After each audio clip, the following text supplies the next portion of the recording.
Assalamu alaikum. Leo tutaangalia jinsi ya kutengeneza cinnamon roll cake, na nimetumia unga ngano kikombe 1.5, baking powder vijiko 2 vya chai, sukari nusu kikombe, chumvi kidogo, nachanganya vizuri. Halafu nimeweka maziwa robo 3 na siagi iliyoyayushwa robo kikombe.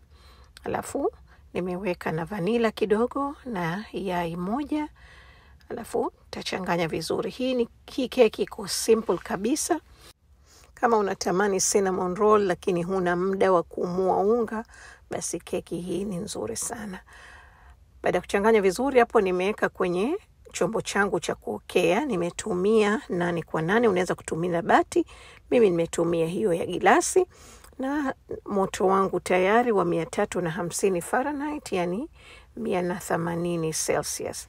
Sasa hivi tutaendelea kwenye step yetu ya pili, ambayo tutafanya hiyo cinnamon roll mixture, ambayo nimeweka ni siagi nusu kikombe pamoja na brown sugar nusu kikombe, kijiko kimoja cha kulia mdalasini wa unga na kijiko kimoja cha kulia unga ngano.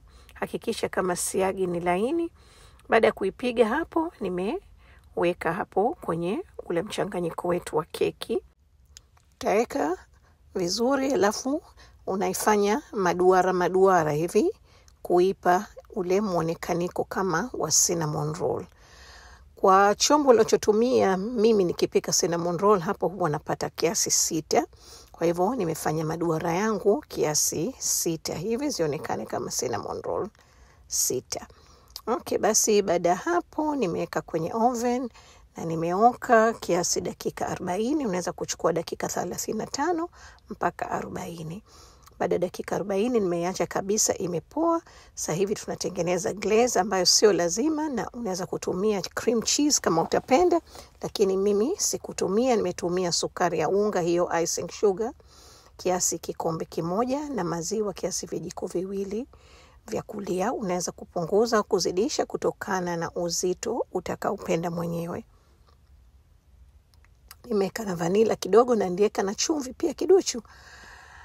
Baada ya hapo nimeitandaza kwenye keki yetu hiyo, na hii keki nilifanya muda nafikiri wiki 2 zilizopita, lakini nilikuwa sikupata nafasi ya kukuleteni recipe, na hisi kama huo ndio muda sahihi. Baada hapo nimeweka hiyo icing sugar kwenye keki yetu, alafu tutaiacha kidogo kiasi dakika 10 hivi au 15 igande vizuri. Alafu itakuwa tayari kuliwa, na unaweza kunywea